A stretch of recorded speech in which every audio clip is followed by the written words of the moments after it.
Hello guys. आज हम लोग स्टील स्ट्रक्चर के इम्पोर्टेंट क्वेश्चन देखेंगे जो कि JCIL UPPSC AE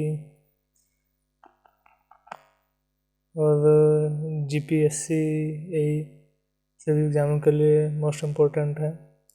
तो वन लाइनर टाइप में लिया है मैं, जो कि RS कॉलोनी से उठाया है ये सारा क्वेश्चन। तो देखिए और रिवीजन भी आप लोग का हो जाएगा। ये ज़्यादा लंबा वीडियो नहीं जाएगा, मुश्किल से 10 से 15 मिनट आपका टाइम लगेगा और रिवीजन भी हो जाएगा। जहाँ भी डाउट होगा मैं आपको समझा दूँगा। तो लेट्स स्टार्ट।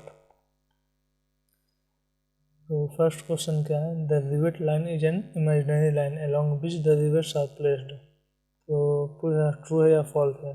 तो रिवेट लाइन जो होता है इमेजिनरी लाइन के, वो along which the rivet are placed, तो ये ट्रू है।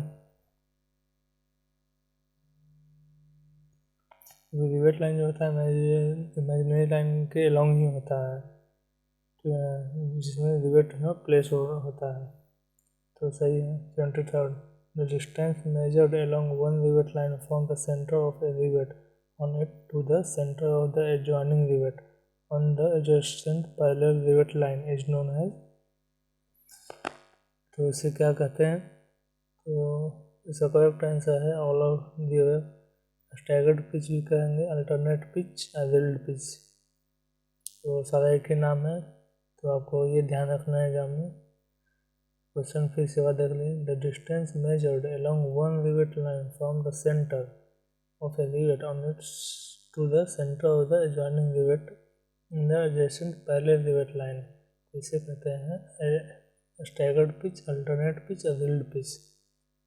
Next, the working shear stress on gross area of power driven field rivets as per IS 800-1984 is। Working shear stress कितना होता है पावर ड्रिवन फील्ड रिवेट के लिए।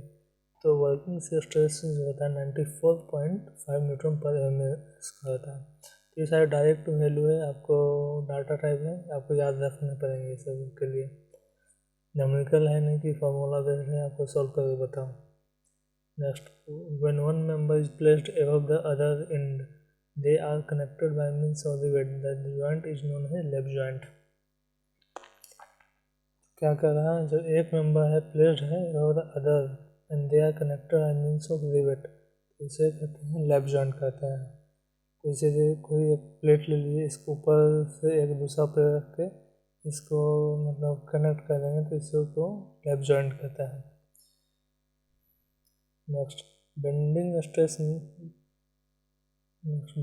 Stress में develop in the case of, bending stress किस किस में develop होता है। बेंडिंग स्ट्रेस होता है लेफ्ट जॉइंट में डेवलप होता है,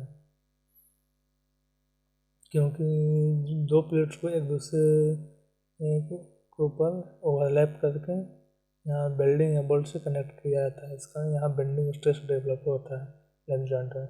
लेकिन डबल कर्व जॉइंट में यहाँ बेंडिंग नहीं डेवलप होता है।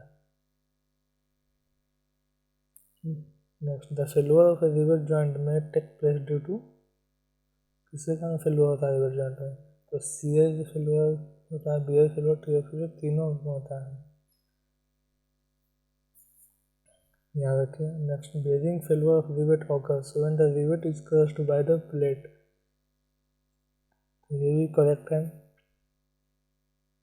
जब रिवेट क्रस्ट होगा तो यहाँ बेरिंग फेल्योर होता है रिवेट का।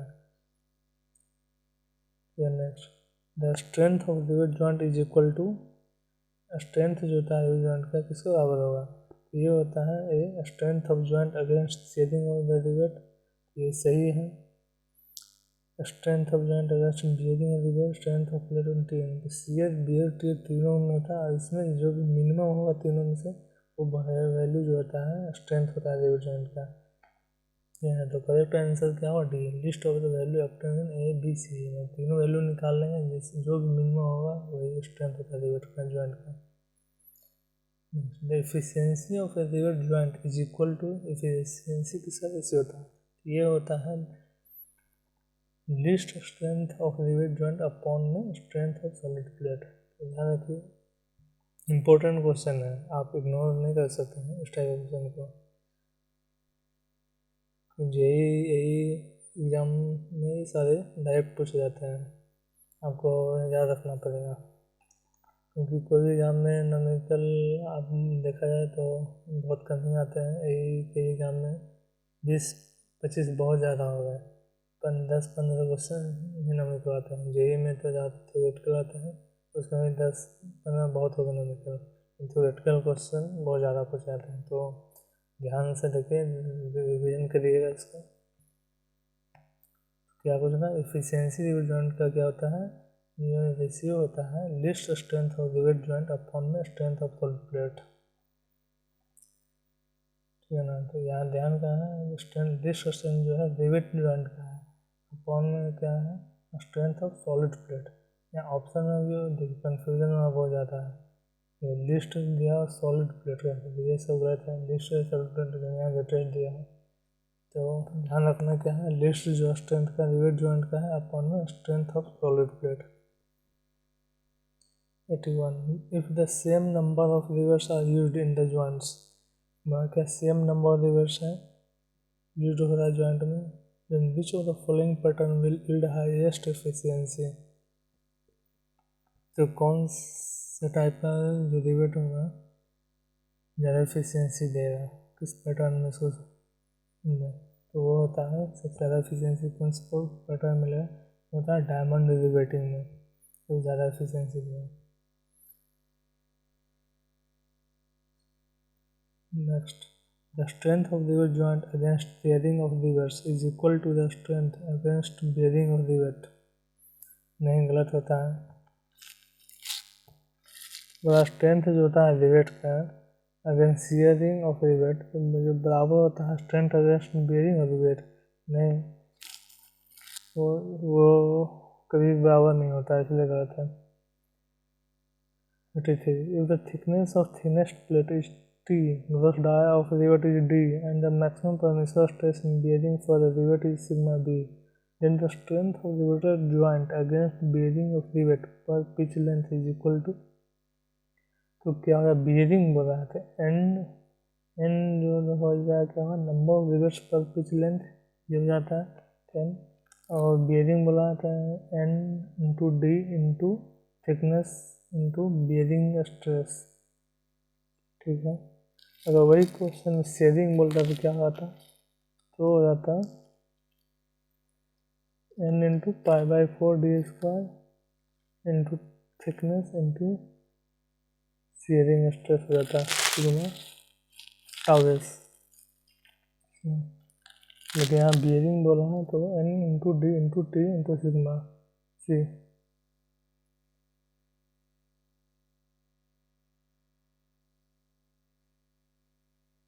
नेक्स्ट देखते हैं,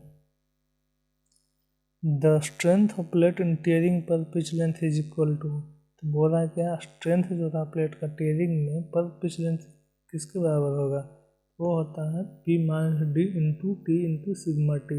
सिग्मा टी क्या है यहाँ दिया हुआ देख लीजिए, maximum permissible stress in tearing for the plate, P दिया है पिच ऑफ द रिवर्स, तो ध्यान रखिए formula P minus d into T into sigma t, tearing में पूछेगा स्ट्रेंथ ऑफ प्लेट तो वही होगा P minus d into T into sigma t. Rivet value is equal to क्या होता है minimum of the value obtain in A and B, strength of rivet in shearing strength of rivet in bearing. Rivet value जो होता है strength जो होता है rivet का शियर और बियरिंग में जो मिनिमम होगा वही होगा, तो C. Designing a riveted joint it is assume that, rivet जब जॉइंट का जब डिजाइन करेंगे तो क्या एज्यूम करते हैं, तो a load is uniformly distributed among all the rivets, सही है। Rivet hole is completely filled by the rivet, सही है। Friction between plates are neglected, सही है। फ्रिक्शन को जो है डिजाइन रिवेट को किस तरह से करते हैं, जो फ्रिक्शन जो होता है जनरेट होता है प्लेट में उसमें नेग्लेक्ट किया जाता है। रिवेट होल को फिल्ड करते हैं हम लोग रिवर्स से, रिवेट होल को फिल्ड करते हैं रिवर्स से। फिर लोड को जो होता है यूनिफॉर्मली डिस्ट्रीब्यूट होना चाहिए, जितना भी रिवेट इसमें कनेक्ट है। तो इससे होता है क्या है कि मतलब लोड है इक्वली डिस्ट्रीब्यूट होता है। अगर यूनिफॉर्मली लोड डिस्ट्रीब्यूट नहीं होगा तो क्या होगा, वही है कि ये प्लेट का फेलो हो जाता है।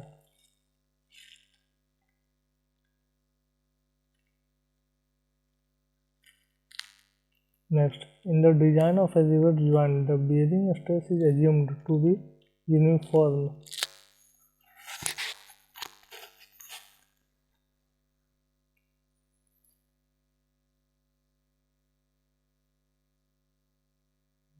In the design of a riveted joint, the bearing stress is assumed to be uniform between the contact surface of plate and rivet. तो ये सही है। Next, minimum pitch in a rivet joint should be, minimum pitch क्या होता है, less than the 2.5 times the gross dia of the rivet. Minimum pitch क्या होता है, तो less than 2.5 times the gross dia of the rivet. तो ध्यान रखें, कन्फ्यूजन ऑप्शन होगा ऐसा सेम मिलेगा, आपको कोई चेंज नहीं मिलेगा, क्योंकि एग्जाम में डायरेक्ट यही सब क्वेश्चन उठाया जाता है, ऑप्शन भी सेम रहता है। तो ध्यान रखिए, मिनिमम पिच होता है रिवेट जॉइंट का, ये लेस देन होता है 2.5 times the gross dia of the rivet.